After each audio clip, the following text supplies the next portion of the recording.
जैसा कोई नहीं है, नहीं 100 दिन दुनिया घुमा है, नहीं कहे तेरे जैसा कोई नहीं। मैं गाया जहां भी बस तेरी याद थी, जो मेरे साथ थी, मुझको तड़पा दिलाती।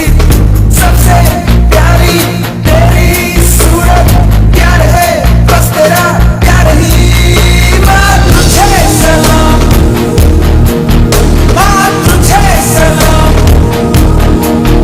अम्मा तुझे सलाम।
Yeah.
वैष्णव जन तो तेरे कहिए जे पीड़ पराए जाने रे।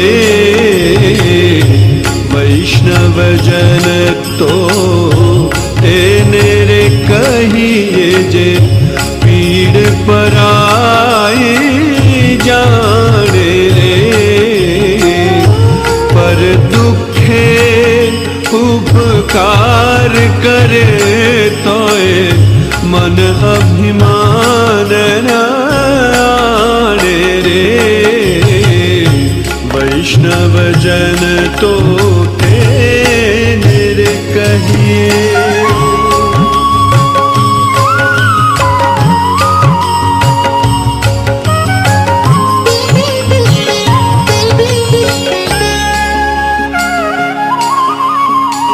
सकल लोक मां सौने वंदे, निंदा न करे केनी रे।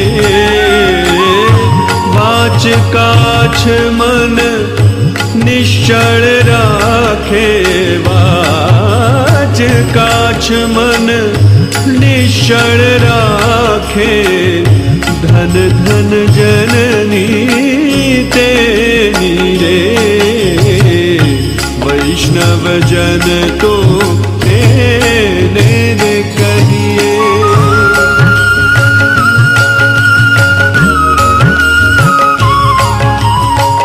समदृष्टि ने तृष्णा त्यागी, पर स्त्री जेने मात रे। जिह्वा थकी असत्य न बोले, जिह्वा थकी असत्य न बोले। पर धन नव झाले हाथ रे। वैष्णव जन तो तेरे कहिए।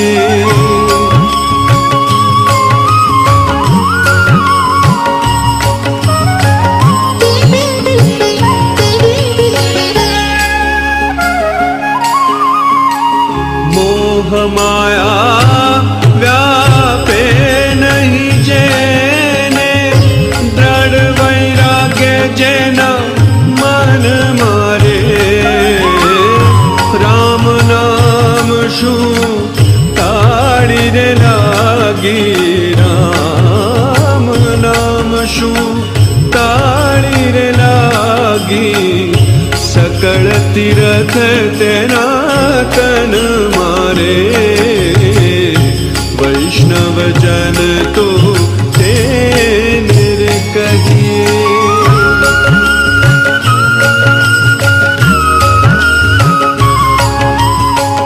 वण लोभी ने कपट रहित छे, काम क्रोध निवारा रे। भण नर सैयो तेनु दर्शन करता, भण नर सैयो तेनु दर्शन करता। कुल एको तेरे तारा रे।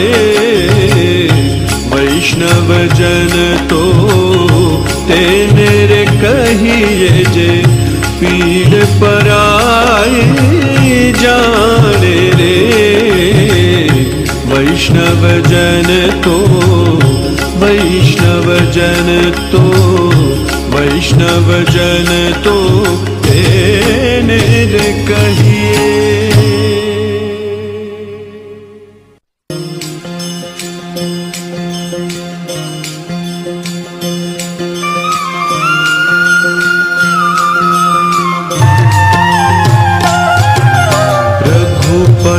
राघव राजा राम, पतित पावन सीताराम।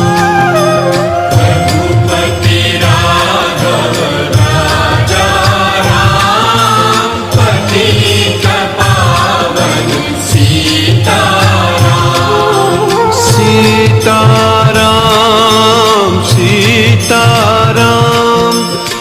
भज प्यारे तू सीताराम। सीताराम सीताराम भज प्यारे तू सीताराम। ईश्वर अल्लाह तेरो नाम सबको सन्मति दे भगवान। ईश्वर अल्लाह तेरो नाम सबको सन्मति दे भगवान। रघुपति राघव राजा राम पतित पावन सीताराम। रघुपति राघव राजा राम पतित पावन सीताराम। सीताराम सीताराम भज प्यारे तू सीताराम। सीताराम सीताराम भज प्यारे तू सीताराम। ईश्वर अल्लाह तेरो नाम सबको सन्मति दे भगवान। ईश्वर अल्लाह तेरो नाम सबको सन्मति दे भगवान। रघुपति राघव राजा राम पतित पावन सीताराम। रघुपति राघव राजा राम पतित पावन सीताराम। सीताराम सीताराम भज प्यारे तू सीताराम।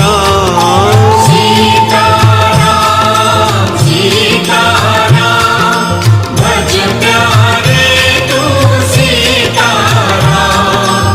ईश्वर अल्लाह तेरो नाम सबको सन्मति दे भगवान। ईश्वर अल्लाह तेरो नाम सबको सन्मति दे भगवान। रघुपति राघव राजा राम पतित पावन सीताराम। रघुपति राघव राजा राम पतित पावन सीताराम। सीताराम सीताराम भज प्यारे तू सीताराम। सीताराम सीताराम भज प्यारे तू सीताराम। ईश्वर अल्लाह तेरो नाम सबको सन्मति दे भगवान।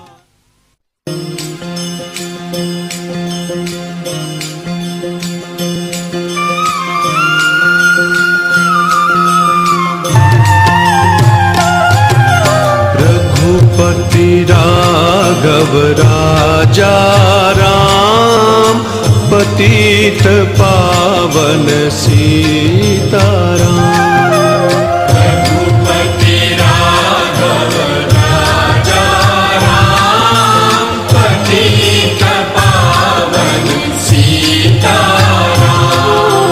सीताराम सीताराम भज प्यारे तू सीताराम। सीताराम सीताराम भज प्यारे तू सीताराम। ईश्वर अल्लाह तेरो नाम सबको सन्मति दे भगवान। ईश्वर अल्लाह तेरो नाम सबको सन्मति दे भगवान। रघुपति राघव पतित पावन सीताराम।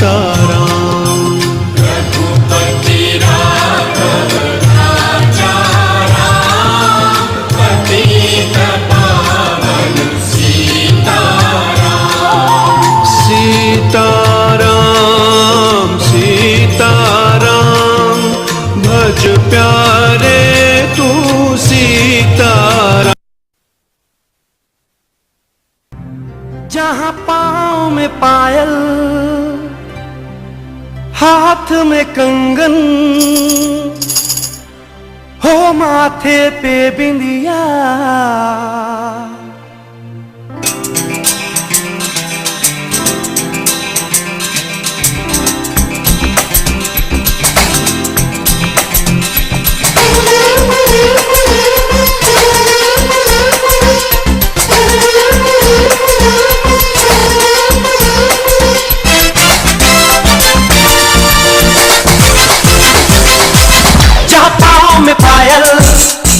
हाथ में कंगन, जहाँ पाँव में पायल, हाथ में कंगन, जहाँ पाँव में पायल, हाथ में कंगन, हो माथे पे बिंदिया। It happens only in India. It happens only in India. जहाँ पाँव में पायल, हाथ में कंगन, हो माथे पे बिंदिया। It happens only in India. It happens only in India.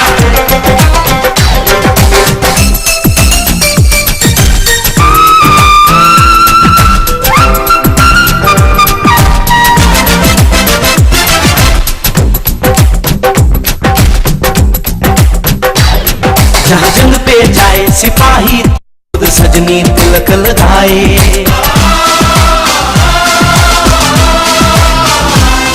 जहाँ जंग पे जाए सिपाही, तो खुद सजनी तिलक लगाए। मुंह से तो कुछ ना बोले, चुपके चुपके नीर बहाए।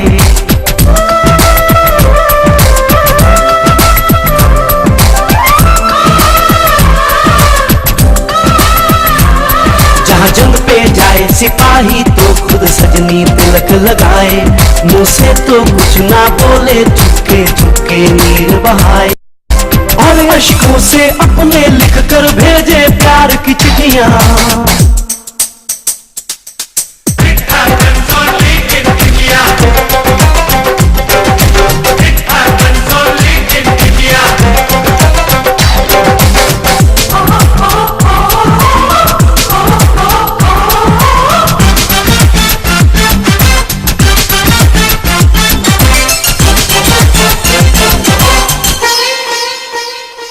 जहाँ दिन निकले सुनकर श्लोक गुरबाणी और अजान।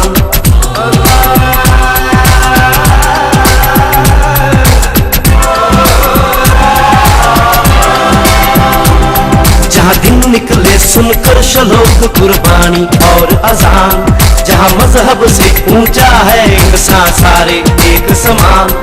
अरे आज नहीं है साच को चाहे देख ले सारी दुनिया। It happens only in India. It happens only in India.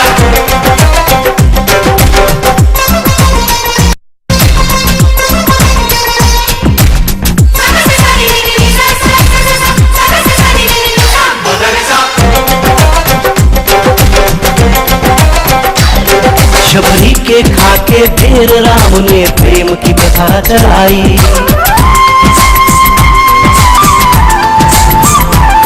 Shabari के खाके ढेर राम ने प्रेम की प्रथा चलाई। मीरा ने पीकर जहर का प्याला प्रीत की रीत निभाई। जहाँ प्रेम की धुन पे गोपियों संग नाचे कृष्ण कन्हैया। कहीं होता है रे भैया। It happens only in India. It happens only in India.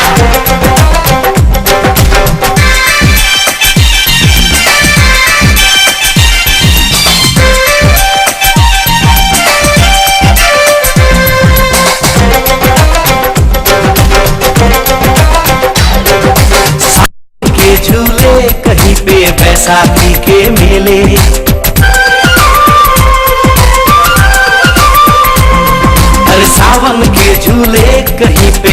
Baisakhi के मेले, लगता है खुद कुदरत इस धरती पे आकर खेले। जहाँ माँ से लोरी सुने बिना बच्चों को ना आए लिया।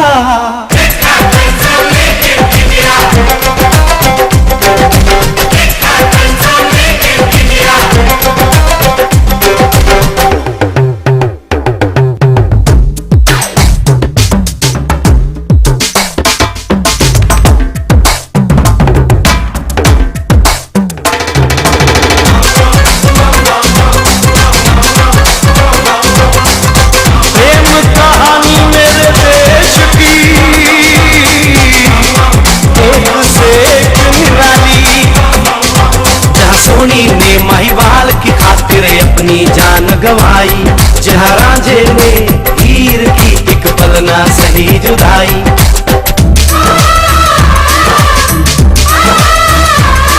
जहाँ सोनी ने महिवाल की खातिर अपनी जान गवाई, और रांझे ने हीर की एक पल ना सही जुदाई। जहाँ शीरी और फरहाद में बही दूध की नदियाँ,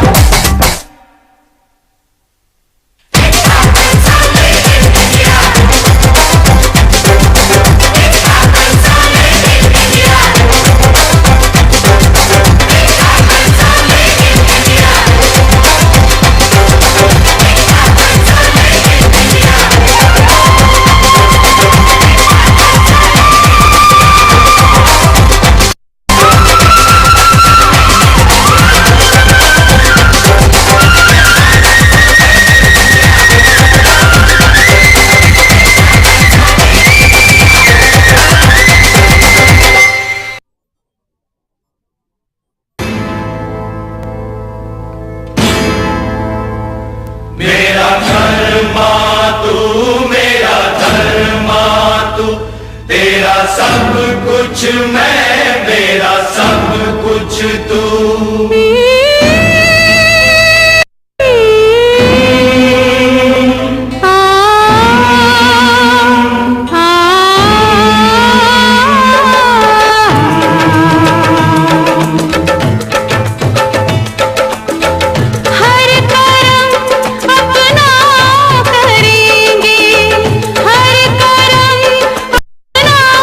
करेंगे, ए वतन तेरे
मुस्लिम सिख ईसाई हम वतन हम नाम है। हिंदू मुस्लिम सिख ईसाई हम वतन हम नाम है। Privileged to be standing here in front of you today to be in your service as we start this evening's program.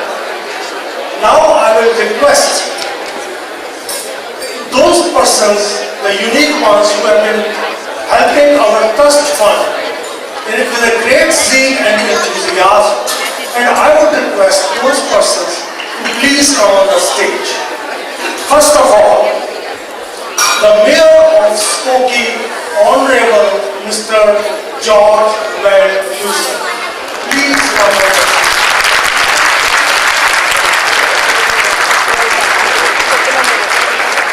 State Representative, Honorable Mr. Lou Land.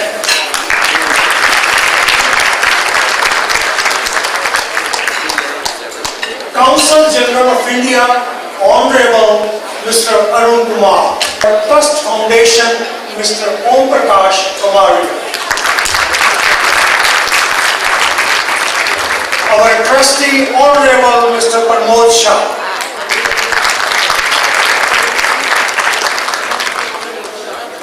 Mr. Bhagu Patel. Now the list of grand sponsors.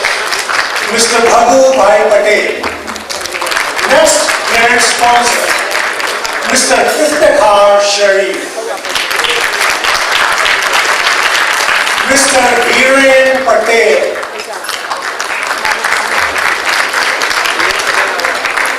Mr. Dinesh Gandhi.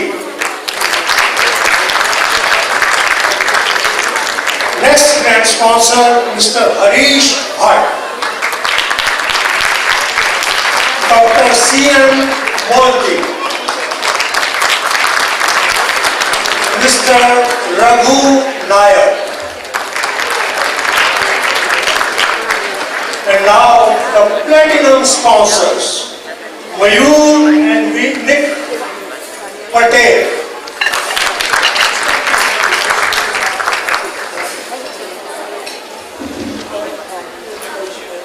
Mr. Harish Bhatt.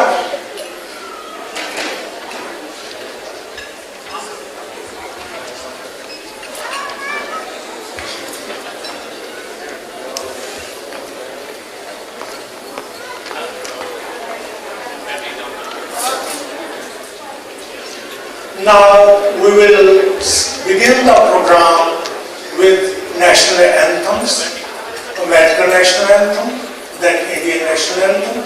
I would request all of you to please stand in the honor of the national anthem.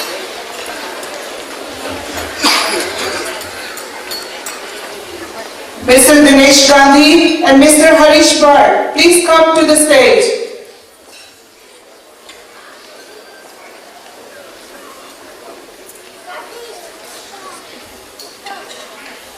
Now I will request all the executive board members to please come at the stage. We will begin our national anthem.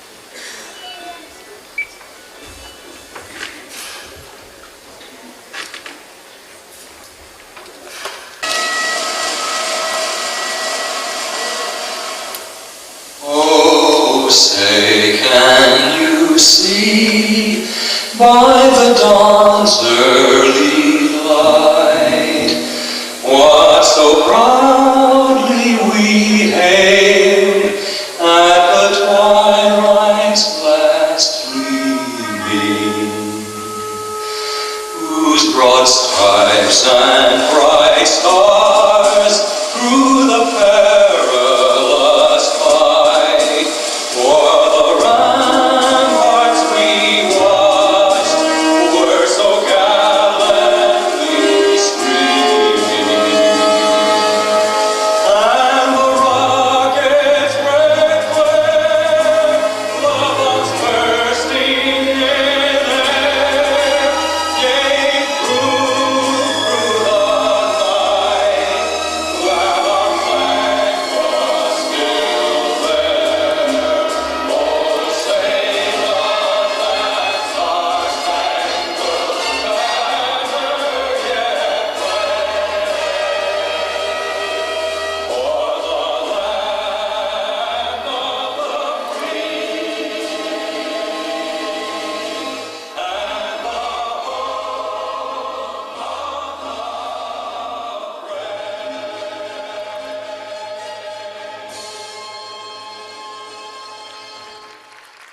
I know you are here somewhere.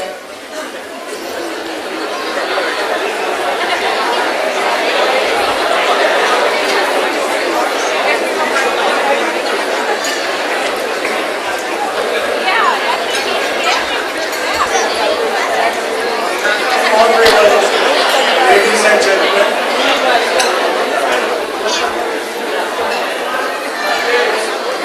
you can hear me now? You can hear me now? Thank you. Good. Our beloved Mahatma Gandhi ji always treated people from all the faiths with the same affection and care. Impressed with his selfless service to all the people, Thakur Rabindranath Tagore, the Nobel Prize winner of literature, affectionately bestowed upon him the title of Mahatma. Maha means the great, Atma means the soul. As they say, seeing is believing. How great that soul was, today you can see with your own eyes. You can see the magic of Mahatma. You can see how well that saint of Sabarmati has impressed our lives till this day, that all of you are here. By your presence here today, you have in fact illustrated and eloquently spoken your faith in Mahatma Ji's values, the values which were good 40 years ago, the values which are good today. The values which were good in India, the same values are good today. Your presence here today is very valuable input by each one of you in this society. The credit goes to all of you. By your presence here today, every minute of yours is an investment in the future of our generations in this country, the people who will be growing up with the Gandhian values. Gandhiji left this lasting impression on us. What can be a greater example of his oneness that all of you are here just impressed with Gandhiji's names. Ladies and gentlemen, as I warmly welcome you, please graciously accept this feeling of warmth and welcome as it flows from my heart to your hearts. With these words, I would also like to specially welcome those children who cannot understand me today, but the blessings need no boundary of time. Those kids who are still in the arms of their mothers, my welcome to those. And my special welcome to those precious ones also who are still growing stronger, waiting to come in their mother's arms. With these words, God bless you all. Have a wonderful evening. Bande Mataram.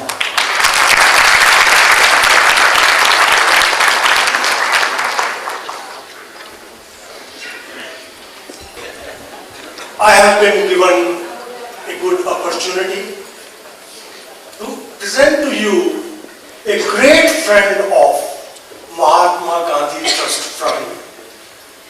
Friend Mr. Om Prakash Kamaria, the person who first thought of this project and then carried it on with your cooperation to the successful stage as you see it today. Please allow me to present to you Mr. Om Prakash Kamaria.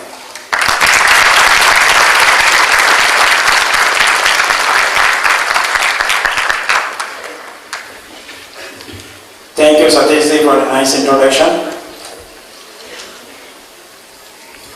Honorable Mayor of Skokie, Honorable State Representative, Honorable Consul General of India, elected officials, my dear guests and friends, Namaste to all. I would like to welcome all of you this evening for the gathering for a noble cause, Gandhian philosophy was based on the beliefs of equality, justice, truth, and respect for all. We are here to raise the funds to build a memorial in Gandhiji's honor. This will be the first life-size statue in the state of Illinois.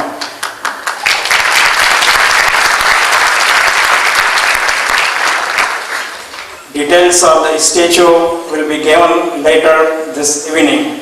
Volunteers have been meeting for last 3 years and have been meeting every week since then, and you can see the result of their dedication today. The group of volunteers will be introduced to you later. As the time went by, a few more volunteers more offered their help, and today all of you have joined in this noble effort, and many more who could not be here today this evening. I would like everyone to know that our first donor is an honorable member of the Jewish community, Mr. Melvin Sefton, who could not be here today.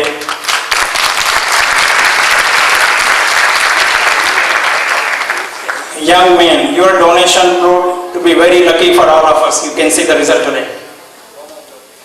Another person that I would like to mention is Ms. Edwin Oljanski, CPA, who offered his honorary services to set up the trust fund.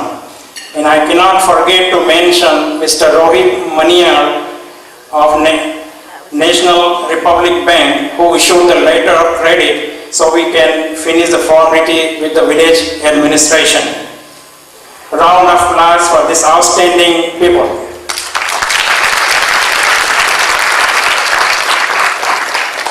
The draft plan was present to the Honorable Mayor, Mr. George Van Dusen.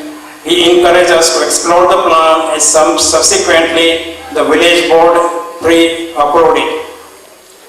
We owe to ourselves to honor the Mahatma Ji, father of our nation, of our birth, and build the monument in our adopted land. You will be proud of yourself when you visit the memorial with your family, children, and friends, and explain the greatness and the principles he stood for. Please donate generously and be part of this historical moment. Installation of the statue is just the beginning. We will have vision to build the Mahatma Center to propagate his teaching.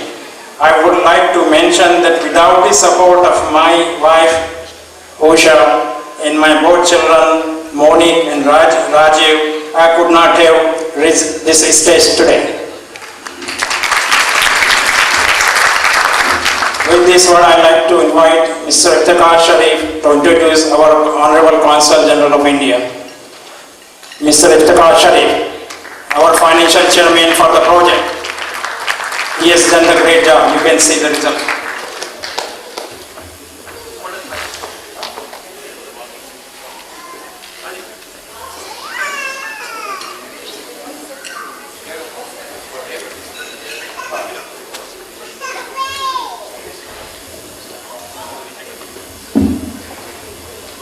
Honorable Consul General of India, Shri Arun Kumar Ji, Mayor of Skokie, our good friend George Van Dusen, our good friend State Representative Lou Lang, Pramod Shah, the Collector, Usha Kumari of the Trustee, and our grant sponsors Harish Bhatt, Hiranbhai and Dinesh Gandhi, Bhagubhai Patel, Dr. Modi, along myself. We welcome you, sir, to this event. It's our honor and privilege for this noble cause of building the life-size statue of the great leader of the century, M.K. Gandhi.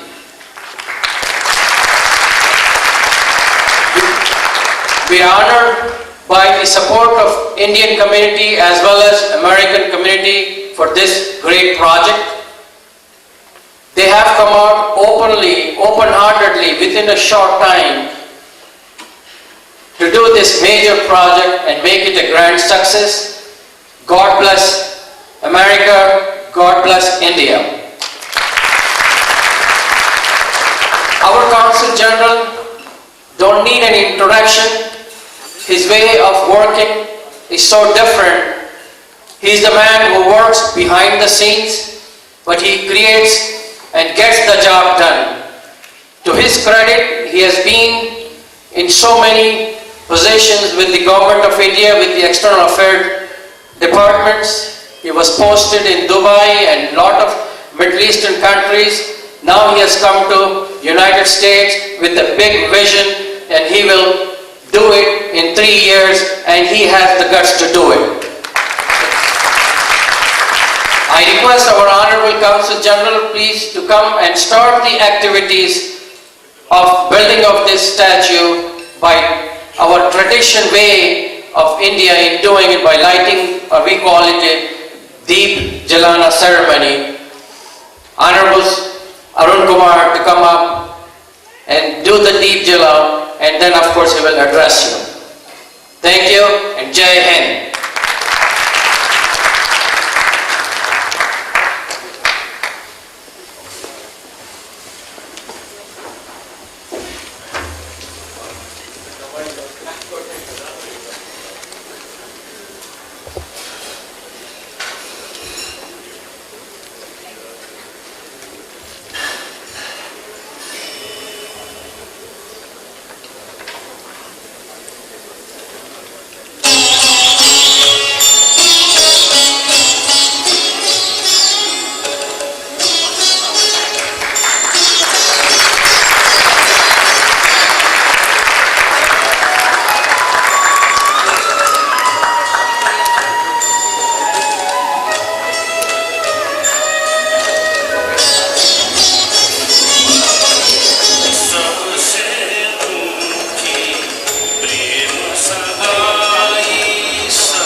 Honorable Mayor of Skokie, Board of Trustees,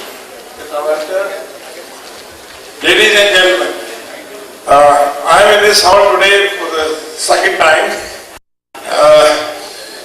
and I am really delighted to see such a wonderful response. Over 800 people are here and many are standing. It's all to the full to the great vision of Mahatma you will fulfill with your desire. I think it's a great occasion when the state of Illinois will have the first statue in Skokie of the greatest leader that India has ever produced, and in fact he does not belong to India anymore. He's crossed the borders of India, and Gandhi today is a leader of all humanity, and many other great leaders have taken inspiration for him today in the recent times to rise to the great heights, like Nelson Mandela, then Martin Luther King of the United States. They have followed his vision, they have followed his ideas.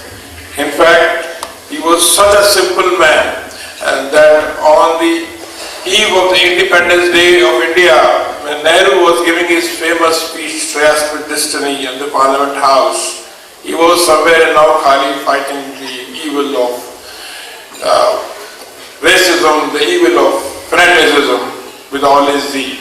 He did not see any happiness on the face of India on the Independence Day. He saw the tears of the thousands of people who were torn apart due to the sad partition. That was the great man, Mahatma Gandhi.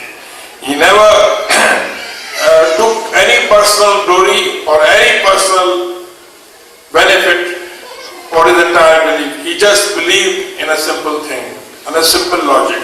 He was a man who got inspiration not by reading books, but by walking all over the country, by knowing our citizens. When he landed in Bombay on 9th January, which we now celebrate as a Parvasi Divas, he refused immediate leadership of the Congress party. They were giving him immediate leadership on arrival at the gateway of India itself. he refused. He said, no, I have to know the country first. And for 2 years he traveled barefoot all the villages of India just to know what are the problems of India.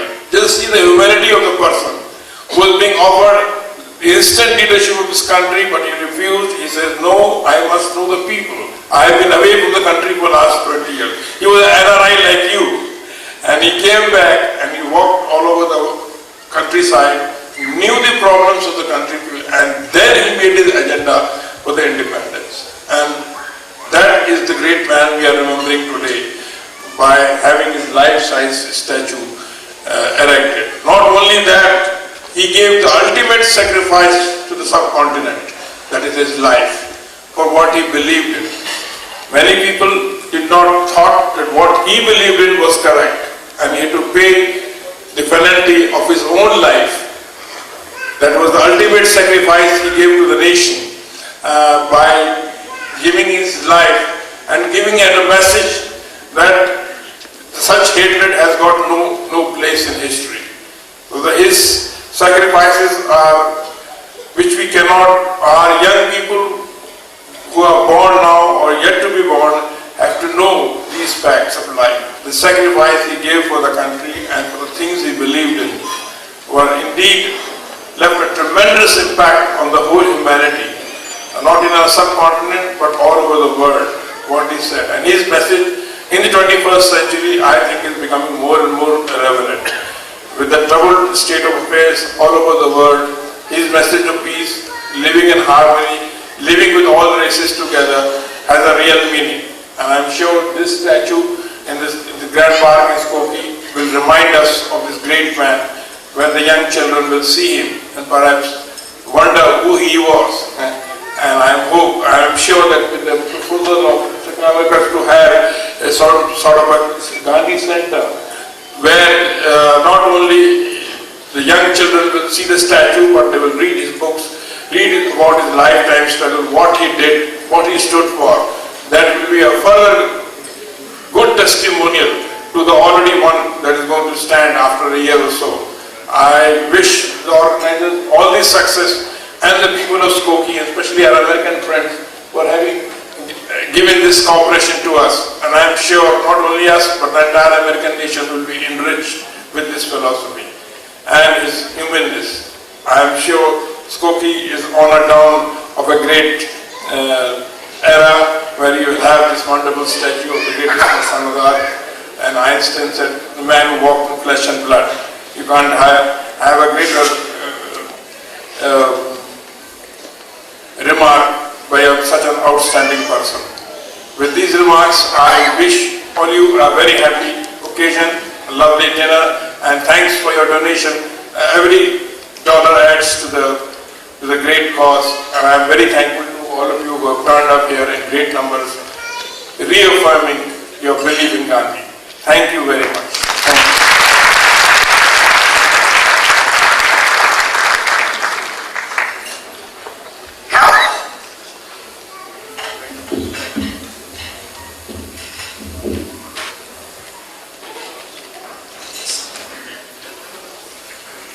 Now I would like to introduce the man who is one of the earliest donors who placed a gift check to Gandhi Memorial Trust Fund on our marriage anniversary.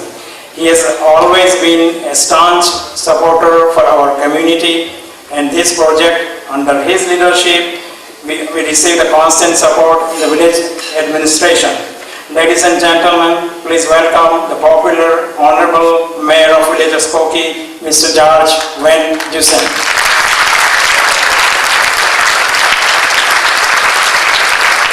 I request him to garland the statue of Mahatma Gandhi.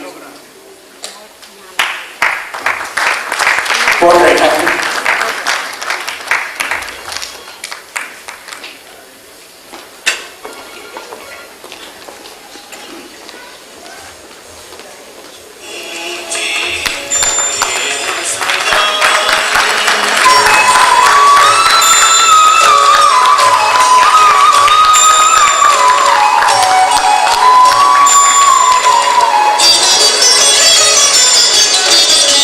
झूठे पल very much.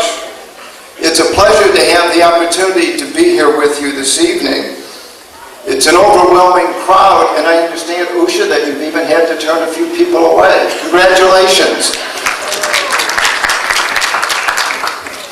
But I must say that I'm not particularly surprised. I've had the pleasure of working with two of your elected officials, Pramod Shah and Usha Kamaria, and with so many others of you over the past 5 or 6 years. And your work, whether it has been the Gandhi project or any other community project, has always been most impressive. And the Gandhi project really goes to show what can happen when people put aside their individual egos in terms of cooperating with one another in pursuit of a singular project. You have all worked very hard together, and it's Skokie's great honor to have as the first statue in our Heritage Park that of Mahatma Gandhi.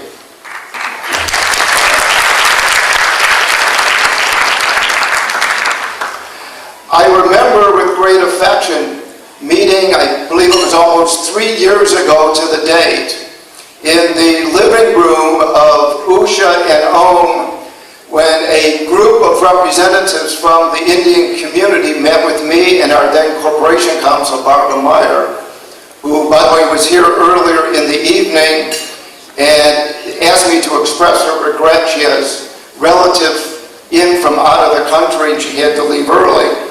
But we met and we were asked whether we would entertain the idea of having a statue of Gandhi. Our immediate answer was yes, of course we would. And it was out of that seminal idea that we conceived the idea of having a heritage park. And this park will have statues of 13 renowned individuals representing countries from all over the world. And I think it's most fitting that this first statue would be that of one of the world's greatest leaders, Mahatma Gandhi. But I want to also recognize some people who have been helpful as well. First, my wife Susan is here this evening. I really could not get anything done without Susan's support and help. Two of the village trustees are with us this evening, Trustee Randy Roberts and Trustee Michelle Bromberg. And always in the background, urging us on with his personal support and ideas, is the chairman of the Skokie Caucus Party, Ralph Klein, who also is here. Ralph? I teach history, and it's a true passion of mine. And each semester, I always start off my classes with one question. And I ask my students if they can possibly envision in our world today whether one person can actually make a difference for a country or for the world. Is it possible today? Has it ever actually been possible for one man or woman to make a decisive difference? Well, whenever I'm asked that question, usually sometime throughout the semester, my answer is always, if you don't know already, read the biography of Gandhi. Gandhi once said, "We must become the change we want to see in the world." And that one simple aphorism has an enormous amount of wisdom contained within it. We can change the world. For most of us, it's working to change our smaller communities. And so the reason I think it's particularly important that Gandhi be the first statue in our Heritage Park is because he will serve as an inspiration to those of us already in public life, but more importantly, to the young people of any of the 70 different nationalities in the village of Skokie who aspire to be in public life. It's my hope and it's my wish that this statue will serve as an inspiration for generations upon generations of future leaders, Indian and non-Indian alike. And so I want to, on behalf of my colleagues on the village board and the village administration, I want to thank all of you for all of the hard work that you have done. This evening is a great example of what you are capable of doing. Thank you very much for having me this evening. Thank you.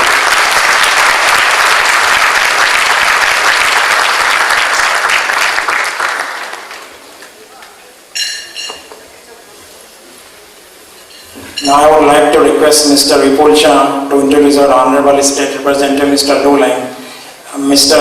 Vip Shah, I call him resources man. Without that, I couldn't do all this today, what you see. Mr. Vip Shah.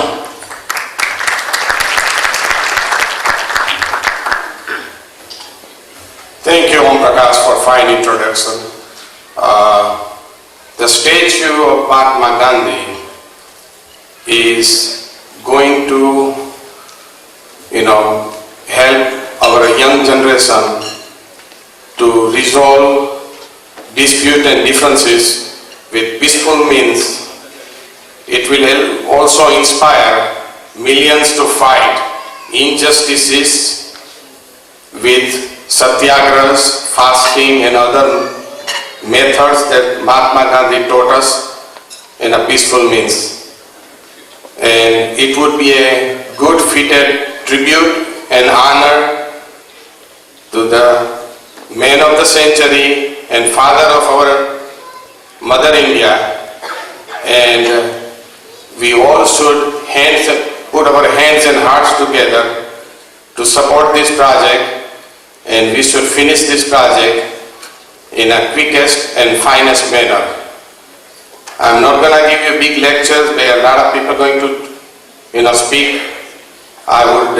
It's my high privilege and honor to introduce our state representative, Honorable Lulang.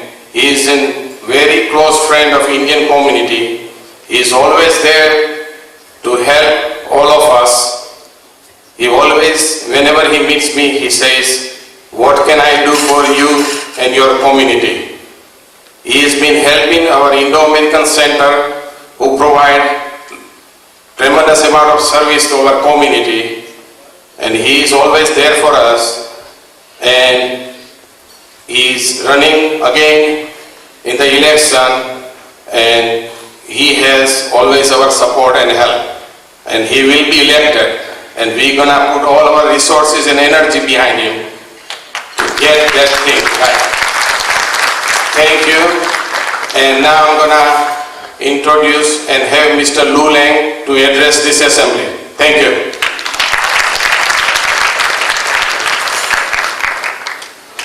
Good evening. What an honor it is to be at such an important event. Looking out over this audience, I see everyone paying attention, and for those of us in politics, we don't always see people paying attention when we come up to a microphone. So we must be doing something right at this event, and I thank you for being here. I'm a very fortunate legislator. Out of all of the 118 House of Representative districts in the state of Illinois, my district is the most diverse in the entire state. And within that diversity, there is no stronger Indian community anywhere in the state of Illinois than exists in my district. And I'm very proud of that. I'm very proud that most of you in this room are my constituents.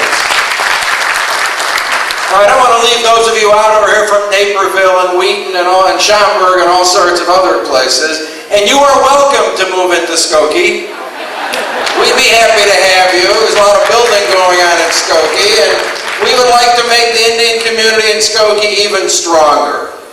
One of the things that we will accomplish by this great work we're doing this evening, by the money we will raise, by the ability to put this statue of a wonderful world leader, Mahatma Gandhi, right in Skokie, is not only to point out how strong the Indian community is in Skokie, and not only to point out how strong the Indian community is as it grows all over the state of Illinois, but we will be able to point out that one of the greatest leaders of our time, one of the greatest leaders in the last 100 and more years is from the Indian community, and there is no better place to have this statue than in Skokie.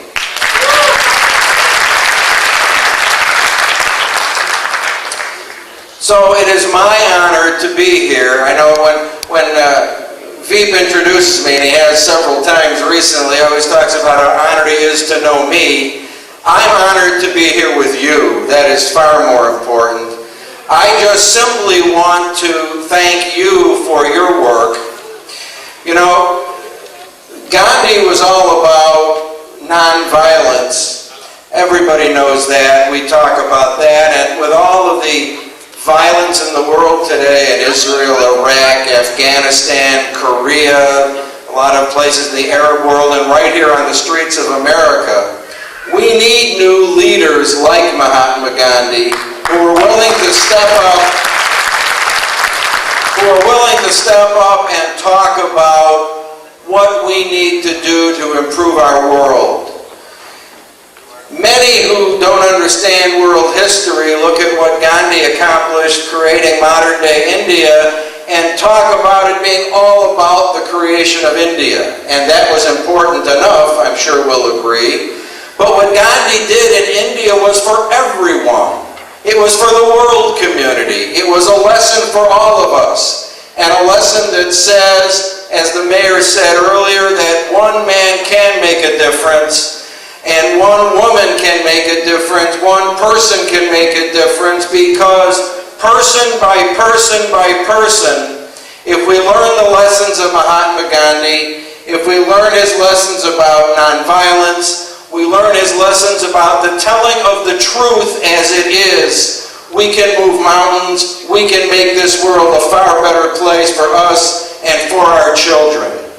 And so we must take this lesson not only out of this room, not only to the Heritage Park in Skokie where this marvelous statue will be, but we must take this lesson to all of our communities in this state and in this country and teach that lesson. A lesson of tolerance, a lesson of understanding, and a lesson that says that each one of us in the American community has its rightful place to improve their lives, to improve their neighborhoods and their communities, and to make the world a better place for all of us to live. So your efforts here tonight will go a long way toward that goal. This isn't just about erecting a statue in Skokie. This is about what we can say to hundreds of millions of people about the power of an idea, about the power of truth, and about the power of people working together to improve the conditions for all of us. So allow me to salute you for what you have done tonight, what you will continue to do, and I pledge to you that whatever I can ever do to be helpful to you and to our joint goals, I will be there for you. Thank you and congratulations.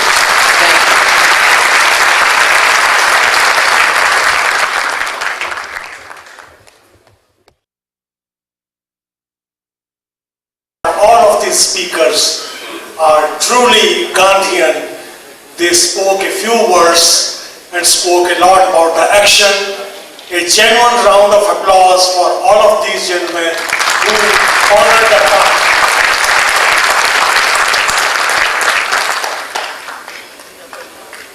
Now I would say just a few words based on the inspiration that I received, we all received from one very important person in Mahatma Gandhi's life, and the person was his wife, Ba, we call Kasturba.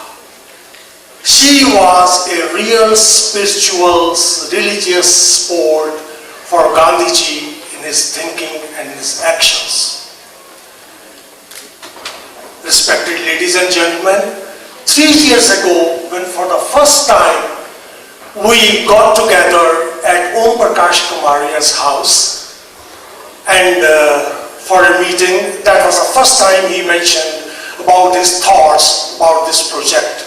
When the meeting was over, in came Mrs. Usha Kamaria, and she said, when you people talk about Gandhiji, when you are working about Gandhiji, don't forget Kasturba. I am here to exemplify her. And she served us all with the tea and with the Indian sweets. From that day, every single weekend during last 3 years, 5 to 20 people of us have been meeting at Mr. Om Prakash Kamaria's house. And trust me, when we go to his house, we do save the appetite because we know Usha Kamaria will be serving us something. She really made Kamaria House a mini Sabarmati ashram.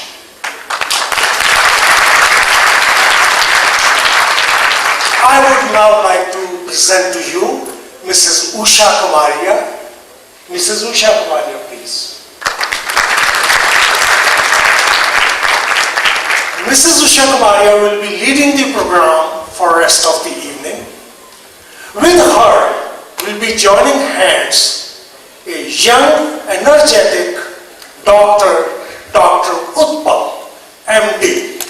He is a practitioner, at the same time busy in his social life, and he is on the board of management of Indian American Medical Association, Gopio, and various other cultural organizations. And today he was generous enough to find time from his practice to be here and joining hands with Usha Kamaria to run the program for the rest of the evening. God bless you all. Enjoy the program.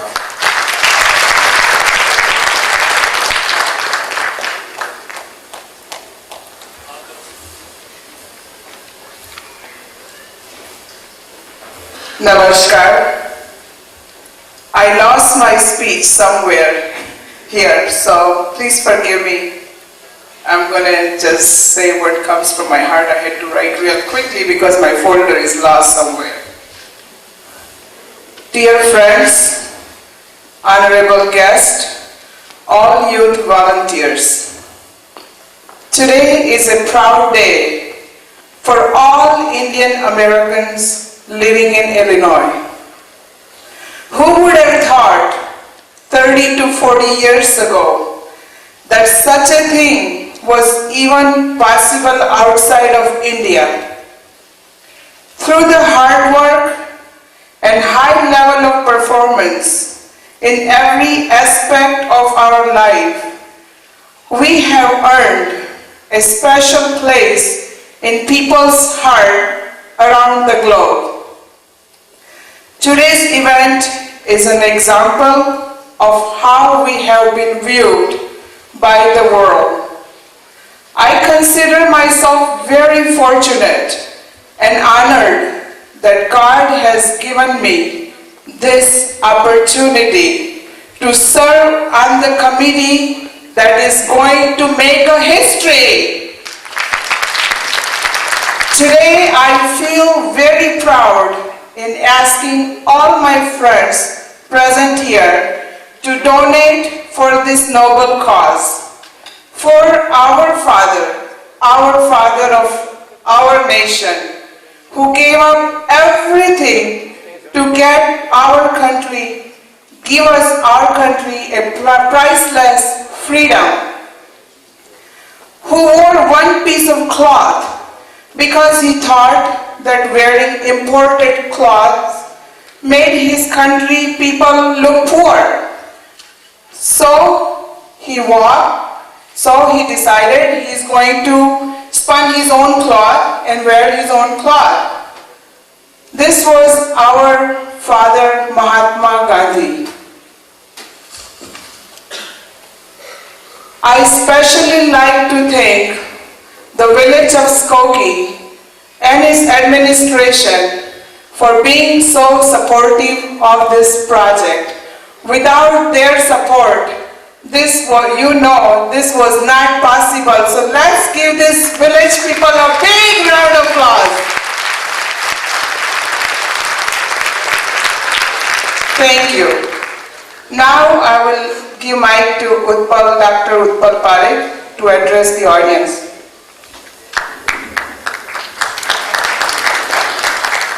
Thank you all. Thank you again for deciding to spend your precious time and this wonderful evening with us today. We have a wonderful program lined up for you, and I'm sure you will all enjoy it very much. Mohandas Karamchand Gandhi, also known as Mahatma Gandhi, the great soul, and called Bapuji by many affectionately, he was undoubtedly, as we all know, one of the greatest personalities of the last millennium. And he was also the #1 influence that shaped post-British India. He was an apostle of nonviolence and truth. His ideas and life represented a breakthrough in human evolution and a watershed in the march of human civilization. So forceful were his ideas and so powerful was his application of his ideas that Albert Einstein, an ardent supporter and admirer of Gandhi, once said, "Generations to come will scarce believe that such a one as this, ever in flesh and blood, walked upon this earth." Ladies and gentlemen, as the program goes along, we will be presenting some of the philosophy of Gandhi, and we will also present some nice quotes from Gandhi. Also, since this is a fundraising program, we will be recognizing certain donors and organizations as we go along. So when we call your name, please stand up and be recognized. Also, before I forget, please cheer up and clap for our participants as much as you can. I think they will appreciate it.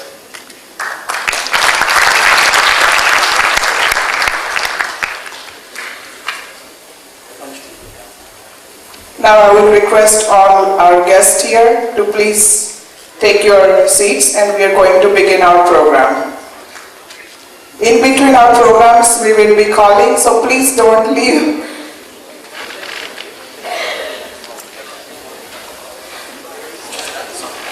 We will now begin. We will have about 5 to 7 minutes documentary on Gandhi's life, and after that it will follow by a very nice, unique, the program that you have never seen before. A cultural program is coming up, so please have a seat and enjoy the rest of the program. We'll begin our documentary on Mahatma Gandhi now.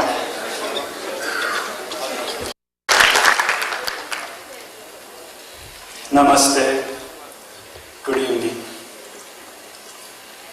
In an age of empire and military might, Gandhiji proved that powerless had power and force of arms would not forever prevail against the force of spirit. Great soul Mahatma, the embodiment of human rights, apostle of peace and nonviolence, sacred warrior, an eccentric of complex, contradictory, and exhausting character. Mohandas Karamchand Gandhi is father of our nation, Great India or Mahabharat. He is also grandfather of many nations, where his grandchildren are. In USA, Mr. Arun Gandhi, grandfather of USA. In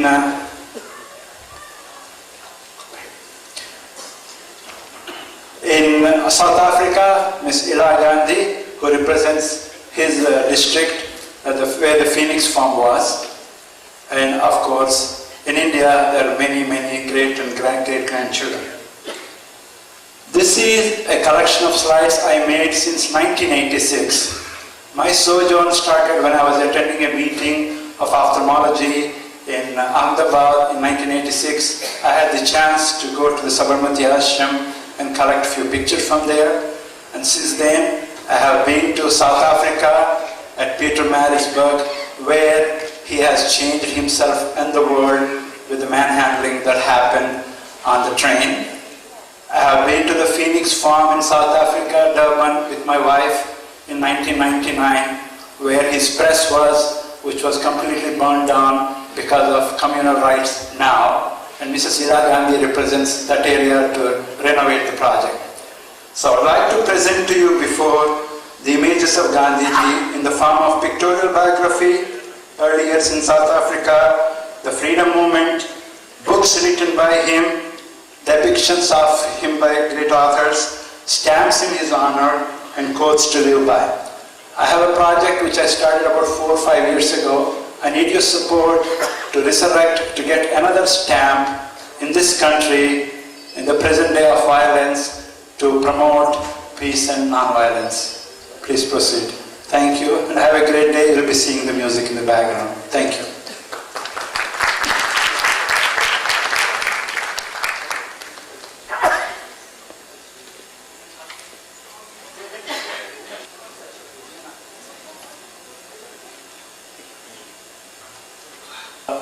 Four prayers he has used from Hinduism, Islam, Buddhism, and Zoroastrianism. Ishavasyamidam sarvam yat kincha jagatyan jagat tena tyaktena bhunjitha ma gruda kasya swidhanam. Bismillahirrahmanirrahim. Qul huwallahu ahad. Allahus samad. Lam yalid wa lam yulad. Lam yakul lahu kufuwan ahad.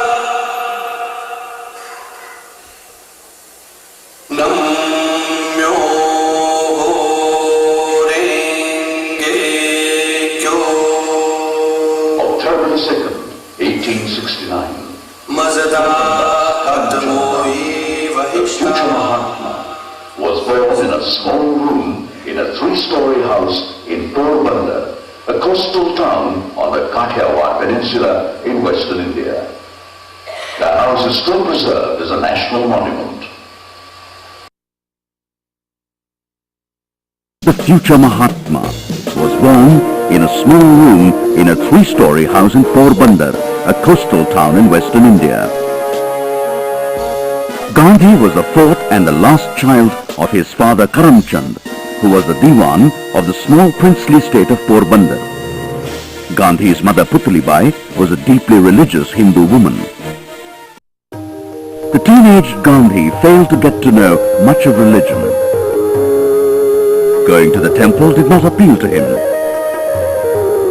But the daily reading of the Hindu religious classic Ramayana by a devotee in the presence of Gandhi's ailing father thrilled the 13-year-old Gandhi. His father died in 1885. At the age of 18, Gandhi joined the college in Bhavnagar. But finding the studies difficult and the atmosphere uncongenial, he returned among vegetarians, reformers and clergymen. He became a member of the executive committee of the London Vegetarian Society in September 1890 and attended its meetings regularly.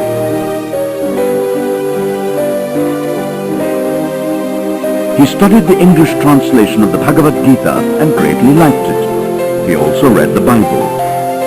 After 2 years and 8 months in England, Gandhi passed the final law examinations at the Inner Temple Inn of Court in London and was called to the bar on the 10th June 1891. He enrolled in the High Court of London the next day and sailed for India a day after. When Gandhi reached Bombay, he learnt to his profound sorrow that his mother had died 6 months ago. The news had been kept back from him to spare him the shock in a distant land. For the next 2 years, Gandhi tried to establish himself as a lawyer, first in Bombay and then in Rajkot. But the law practice was unsuccessful and he felt unhappy. Soon thereafter, Gandhi was offered the opportunity to represent an Indian Muslim company in South Africa in a lawsuit. Gandhi left India in April 1893 to cover this single assignment in South Africa for 1 year. But he was destined to stay there for 21 years. A turning point in Gandhi's life. At a farewell dinner in June 1894, Gandhi's attention was drawn to a bill depriving free Indians their right to vote in South African elections.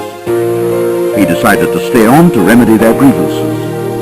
Thus was born the Natal Indian Congress in August 1894, with Gandhi as Honorary Secretary.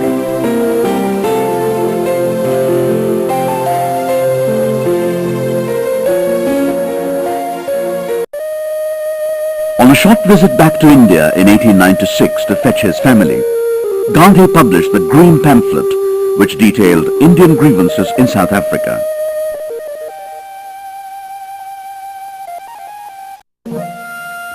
A misleading news report of its content roused the indignation of the European community in Durban. As a result, on landing at Durban in January 1897, Gandhi was assaulted by a white mob and would have been lynched but for a brave English lady who came to his rescue, followed by police protection. Gandhi, however, refused to identify and prosecute his assailants. Gathered from Ruskin's Unto This Last, Gandhi established the Phoenix Settlement in December 1904 near Durban on a 100-acre farm. The press and office of his English weekly journal, Indian Opinion, were transferred to this farm. The Asiatic Registration Act of March 1907, described as Black Act, required all Indian men, women and children to register and leave fingerprints and obtain a certificate. Anyone without a certificate could be imprisoned.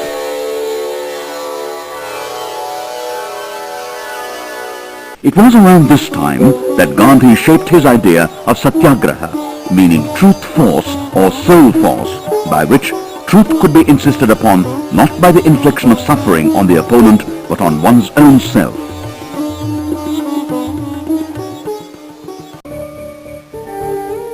In January 1908, Gandhi was sent to jail for 2 months for deliberately refusing to register under the new act and for instigating thousands of others to do so. In June 1910, Gandhi started the Tolstoy farm near Johannesburg, where he could support the families of civil resistors at minimum cost. The farm, based on community living and self-discipline, set the pattern of Gandhi's life thenceforth.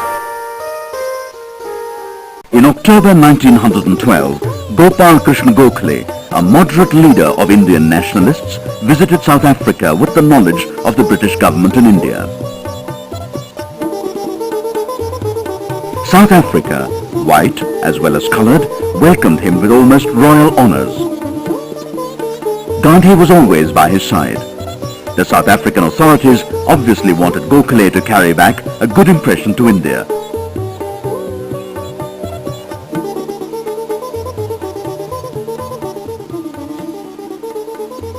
In June 1914, a provisional agreement was arrived at between Gandhi and General Smuts, and the main Indian demands were conceded. It was thus, with a mission fulfilled, that on July 18, 1914, Gandhi, along with his wife Kasturba, took leave of South Africa. In January 1915, when he was 45, Gandhi finally returned to India. He was then wearing a turban, a longish full shirt and a dhoti in Gujarati style. Many had heard of his exploits in South Africa, but he was not much known among the common people of India, nor did he know his India well. Gokhale passed away in February 1915. At the end of his year's wanderings, Gandhi settled down on the bank of the river Sabarmati on the outskirts of Ahmedabad, where he founded an ashram in May 1915. It was to be his home for the next 15 years, where he, his family, and a band of close co-workers lived in an atmosphere of renunciation and service. Gandhi's room there was about the size of a cell, opening to a small veranda where he slept even during the coldest of nights. Very soon, Gandhi became known as a peaceful champion of the people's rights. In 1917-1918, he supported the indigo sharecroppers in Bihar against the British landlords, the mill workers of Ahmedabad in their strike against the mill owners, and the farmers of Gujarat against heavy taxes. But these were all local issues.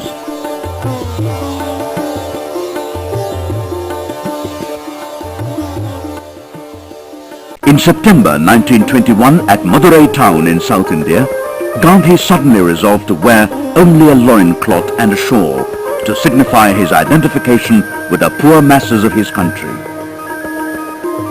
By then, his name had been firmly prefixed with the revered title Mahatma, meaning great soul, given to him in a welcome address presented the previous year by Nobel laureate Rabindranath Tagore and spontaneously adopted by an adoring people.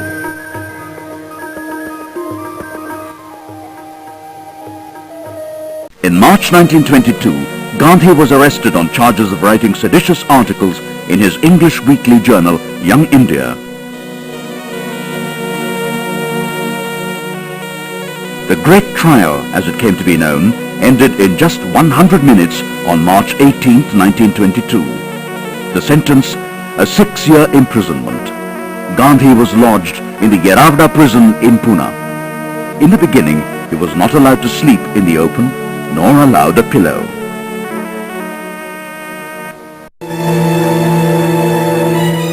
In January 1924, Gandhi fell seriously ill with acute appendicitis. From the prison, he was rushed to a hospital in Pune city. During the middle of the midnight emergency operation, a thunderstorm cut off the supply of electricity. The operation was successfully finished by the dim light of a hurricane lamp.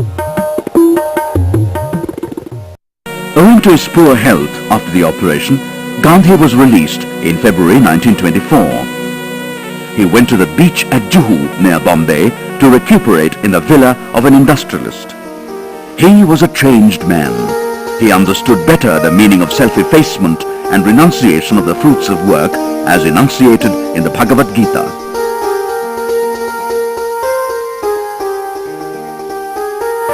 Resuming the editorship of his views papers, Young India and Navajivan, he took the first opportunity to reiterate the spiritual basis of his political activity.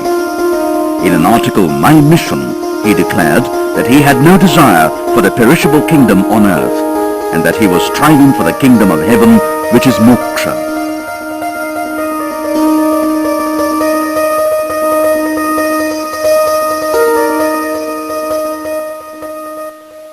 For the next 5 years, Gandhi seemingly retired from active agitational politics and devoted himself to the propagation of what he regarded as the social and economic needs of the nation. The charkha, or the spinning wheel, as a concrete symbol of rural self-sufficiency, became a passion with Gandhi, who projected the wheel as a national necessity, which would supplement the slender resources of the poor. The dawn of 1930 represented a major turning point in the Indian struggle for freedom, with Gandhi resuming active leadership after a lapse of nearly 8 years. In the crowded session of the Congress held at Lahore in December 1929, with Jawaharlal Nehru as president, Gandhi himself sponsored a resolution proclaiming Purna Swaraj, complete independence, as the country's immediate goal. At midnight on December 31st, 1929, amidst great enthusiasm, the tricolour national flag of the Congress was hoisted on the banks of the river Ravi.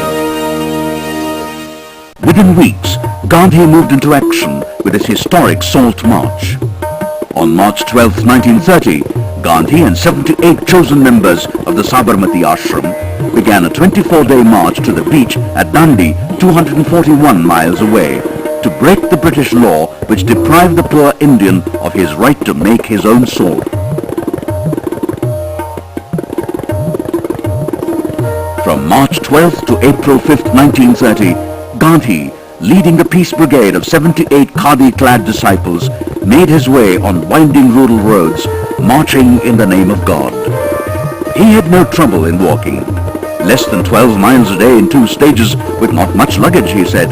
Child's play. He was then 61. Mrs. Sarojini Naidu, the Indian poetess of fame, joined the party on the way. The popular response was beyond all expectations.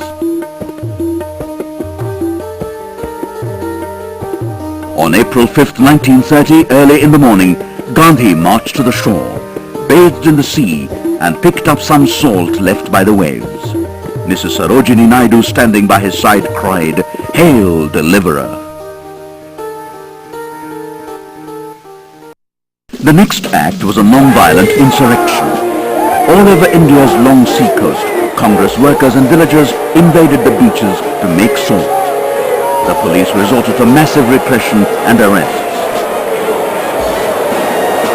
On the night of May 5th, 1930, Gandhi himself was arrested and removed to Yeravda jail to be detained without trial. Popular protests continued after Gandhi's imprisonment. At noon on August 29, 1931, Gandhi sailed from Bombay aboard the SS Rajputana to attend the Roundtable Conference. His personal party consisted of his 2 secretaries, Mahadev Desai and Pyarelal Nayyar, his youngest son Devdas Gandhi and Meeraben.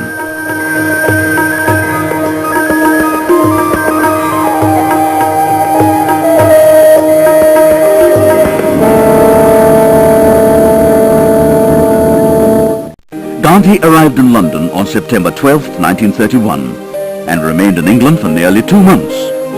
In London, he declined to go to a hotel and stayed at Kingsley Hall, a social service centre in the East End, preferring to live among the poor. I am thankful that I got this opportunity of being surrounded by these happy children and seeing the homes of the poor.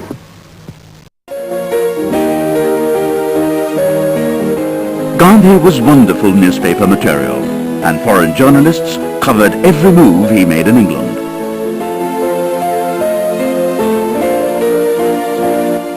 Politically, the Roundtable Conference was a total failure, but outside the conference, Gandhi's personal triumph was tremendous. Take the orange, yes. Thank you, thank you. Thank you. I take only one, I take 2. Still. His kindliness and humour broke down the barriers of national and race prejudices. He visited many mills in Britain's Industrial Valley and drove to Manchester. Everywhere, the workers and the public veered round and cheered him. He would just like to say a few words. You are going to tell the other children that I love you all as my own children. That's all I want to say. Whatever the result of the mission that brought me to London, I know that I shall carry with me the pleasantest memories of my stay in the midst of the poor people of East London. Gandhi and his party returned to India on December 28, 1931. A royal reception awaited him in Bombay. Tumultuous crowds stood on the roadside and milled around his headquarters in Bombay to welcome him. But even before he had landed in India, the effect of the Gandhi-Irwin Pact had been destroyed by the repressive policy of the new Viceroy, Lord Wellington. Jawaharlal Nehru and other top leaders of the Congress had been arrested. Within a week of his return from Britain, Gandhi himself was arrested and locked up in the Yaravda jail without trial.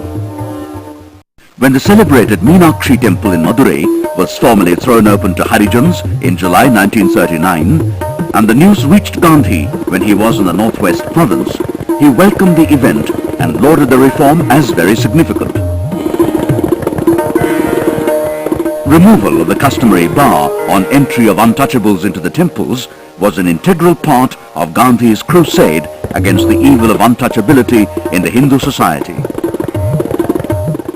With the outbreak of the Second World War in 1939, Gandhi was dragged back into the political arena. The majority of India's Congress leaders were prepared for participation in the war efforts, provided India could do so as an equal partner with Britain. But the British government was in no mood to listen.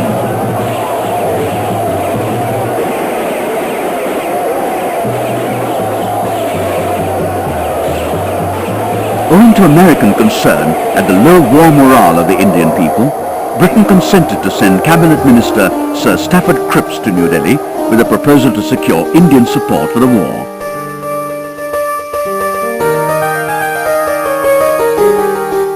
As a one-man mission, Cripps arrived in New Delhi on March 23, 1942 and met several leaders. As requested, Gandhi also called on him. After a brief study of the as-yet unpublished proposals Cripps had brought, Gandhi quipped, "Why did you come all the way from London if this is what you have to offer?" Since the British were not willing to let India defend herself by forming a national government, Gandhi called upon them to quit India and prepare to organize Satyagraha. Addressing the historic session of the All India Congress Committee in Bombay on August 7, 1942, Gandhi said, "Our quarrel is not with the British people, we fight their imperialism." And he administered an incantation, "Do or die. We shall either free India or die in the attempt."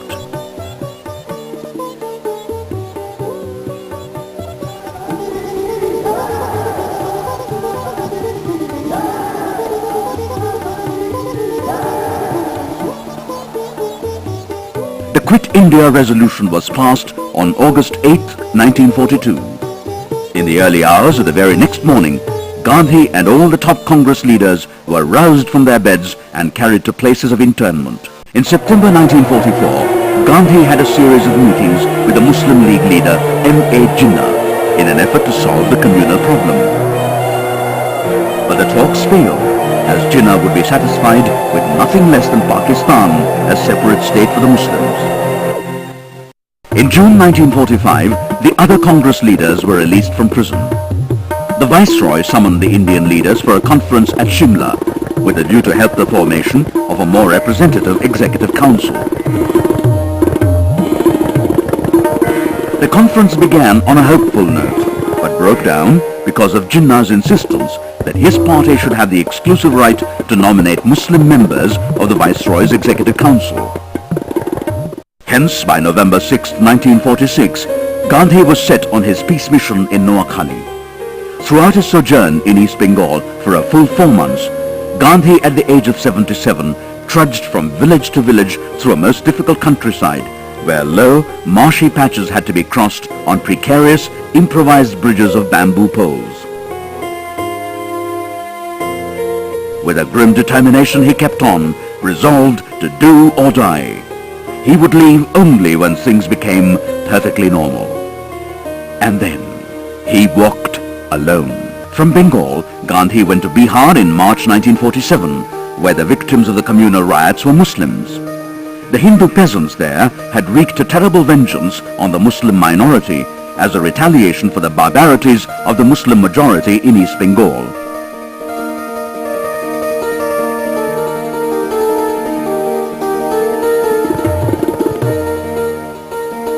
Without a day's respite, Gandhi began a tour of Bihar province. He not only held public meetings where he chastised the Bihar Hindus, but also visited the homes of Muslims, carrying his message of peace and goodwill. On March 22, 1947, Lord Mountbatten, the new Viceroy of India, arrived in New Delhi with his wife Edwina. Their charm and informality and his first political declaration made a fine impression. Within 4 days of his arrival, Mountbatten invited Gandhi and Jinnah to his viceregal palace at New Delhi. Later, Gandhi conferred with Mountbatten for over 2 hours on March 31st, 1947.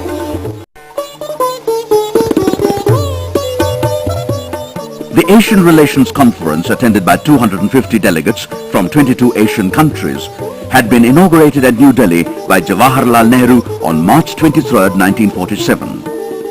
Gandhi delivered an address at the closing session of the conference on April 2, 1947. The concluding session was presided over by Mrs. Sarojini Naidu. And now I am going to request the father of our nation, the apostle of love and truth and non-violence, to give us his benediction. Madam President and friends, wish is today fine means for wisdom. Wish today is the peril of multiplication of atom bomb, because a multiplication of atom bombs means utter destruction, not merely of the West, but it will be a destruction of the world. If we want to give a message again to the West, it must be a message of love. It must be a message of truth.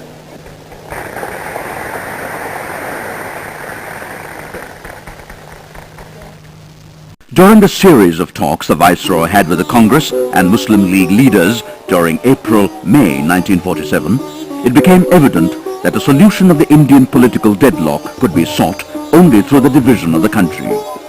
For the Congress leaders, the choice seemed to be between anarchy and partition. At the All India Congress Committee meeting held in Delhi on June 14, 1947, Gandhi had to acquiesce in the decision of the committee to accept partition, even though, as he admitted, he was personally against the vivisection of Mother India. On August 15, 1947, power was transferred by the British to two successor states, India and Pakistan. But Gandhi, hailed as the father of the Indian nation, declined to attend the celebrations in the capital of India. He had left for Calcutta the previous week, where communal riots were still raging. He celebrated the dawn of freedom quietly with prayer, fasting and spinning at the Haidari Mansion, an old abandoned house in the predominantly Muslim locality of Calcutta city. His continued presence in the riot-torn city softened the communal atmosphere. Interminable caravans of refugees with their tales of woes were crossing the borders, trekking hundreds of miles, not to new homes, but to homelessness, knowing not their fate.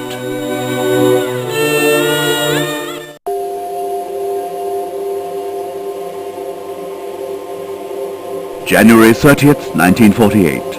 It was 5 minutes past 5 in the evening. Gandhi came out hurriedly from Birla House and was walking to the prayer ground. All of a sudden, a thick-set man in his 30s dashed in front of Gandhi and fired 3 shots at close range. Gandhi murmured, "Hey Ram, O God." His folded hands slowly came down and he sank to the ground dead. A stunned world passed through a moment of hushed silence, the calm of mind, all passions spent. The United Nations lowered its flag to half-mast. Solemn tributes were paid in the UN Assembly from delegates of various countries. It is fitting that we who sit here charged with the grave responsibility of maintaining peace among nations should pay tribute to this great Indian leader. His tragic death constitutes as grievous a loss to Pakistan as it is to India. He was the man who said that faith transcends reason. God has his footstool where live the poorest and the loneliest and the lost. But our conviction that Gandhi has not lived and has not died in vain. We have lost our biggest man. If I may venture to say so, the world has lost its tallest man, judged by all moral standards. Funeral procession from Birla House in New Delhi started at noon on January 31st, 1948, and moved forward inch by inch through dense masses of humanity, reaching the Jamuna River in the evening. Ramdas, the third son of Gandhi, set fire to his father's funeral pyre.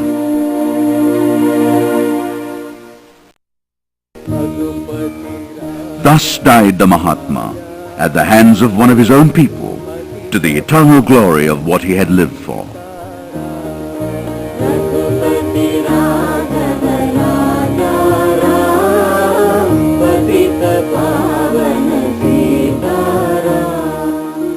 The moral influence of his personality and of his gospel and technique of non-violence cannot be weighed in any material scale.